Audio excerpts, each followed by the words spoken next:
This shoe needs to have the leather changed to a color matching Pantone 7655. I like to view color range selections as a quick mask, so first off, let's make sure that the color currently selected for quick mask will show well against this blue. That should be fine. Basically, you're telling Photoshop which colors you want included in your selection. The fuzziness slider, a better name might be range, determines how wide a range you would like to include from your actual readings. The slider, which is called range, only comes into play when you use localized color clusters. I almost never use this because I find it too imprecise. I prefer to limit changes I make by editing layer mask where I know exactly what I'm going to get. I usually stick with point sample for the eyedropper tool so I can get these hard to reach pixels.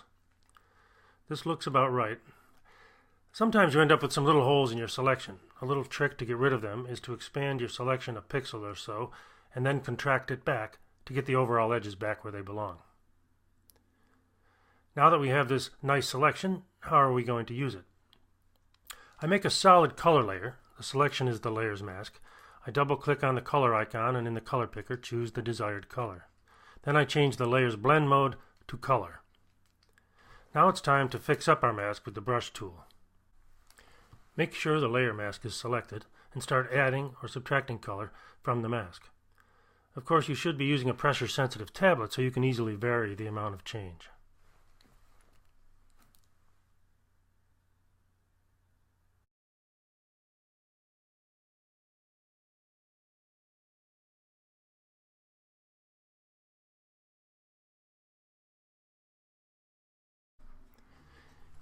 It was additionally requested that the laces be changed to match Pantone 652.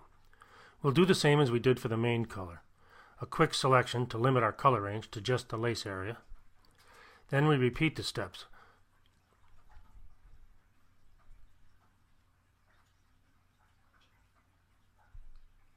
Once we have our selection, we add a solid color layer.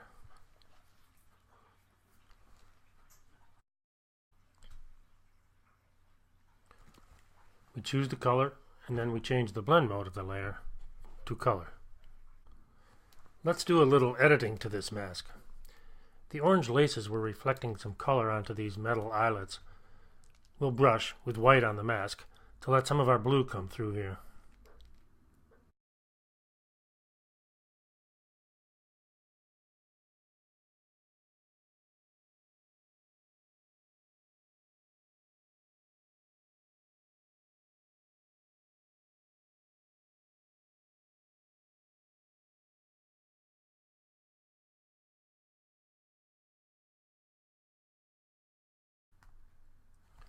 Let's rename these layers by their color IDs. Now, one problem with using solid color in color blending mode is that the resulting color is affected by the color below. An easy fix for that is to remove the color below. I combine the two areas of the masks into one new selection and make a hue saturation adjustment and totally desaturate the color below our new colors. This creates another advantage in getting more realistic color. Right now the shadow areas are too flooded with color. I double-click on the layer and adjust the blend option at the bottom of the dialog box, telling the layer to not affect any values darker than this.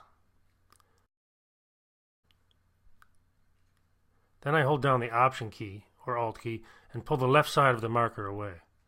This creates a gradual transition from totally black to gradually more and more color.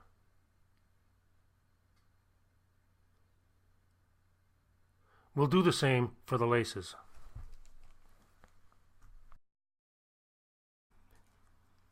In many cases, this same technique can be applied at the other end of the spectrum when there's too much color in the highlights. Of course, if we hadn't desaturated the color below, the original color would be seeping through these gradual blends.